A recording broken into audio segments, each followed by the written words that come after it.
Hey guys, it's GED question of the daytime, and I'm excited to start simplifying some more complex types of expressions. So once again, simplifying just means, to do the math that the symbols are telling you to do, basically.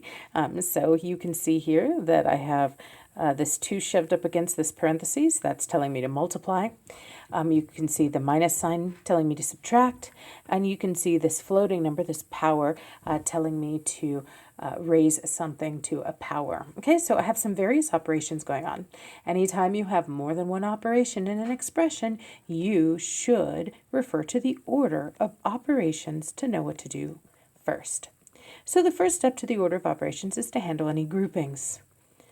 Now, I keep saying that in all these videos that this is the first time we've actually seen a grouping. And a lot of students say, I see the grouping, it's the parentheses. Yeah, these parentheses are doing 3 things right now. They are telling us with the 2 shoved up against the parentheses to multiply.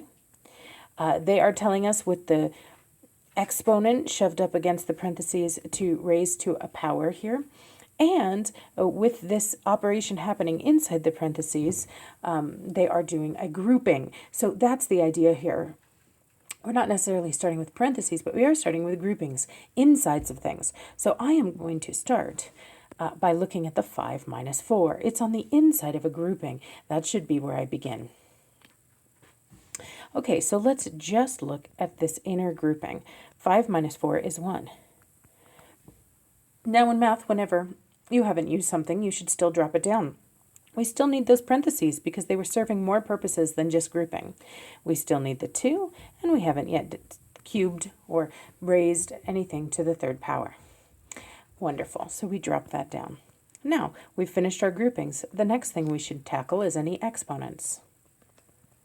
Remember, exponents are both those little floating numbers, the power, and their inverses, the roots or radicals. And I do see an exponent here.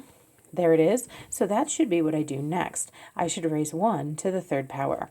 Now come over here and do it in side work if you don't know what 1 to the 3rd power is. Don't be the foolish student who just does what their brain automatically thinks and writes a 3 under there.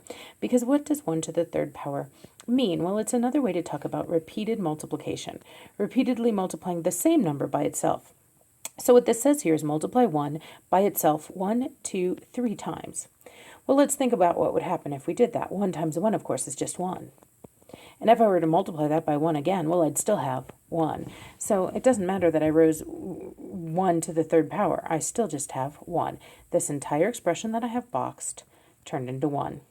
Now, I still need the parentheses. Why? Because I still haven't performed that multiplication with that 2. And now, finally, I can go to my next step. It's the only thing left to do, so it's obvious. But the 3rd step to the order of operation is to handle any multiplication and its inverse division. And I'll just let you know so your notes are complete that addition and subtraction is the 4th step, but I don't have any addition or subtraction. Here that wasn't in a grouping anyway, and so I am done. And the final answer here is 2. All right, if you have any questions about this or any other GED math topic, be sure to drop it in the comments, and I'll do my best to answer it.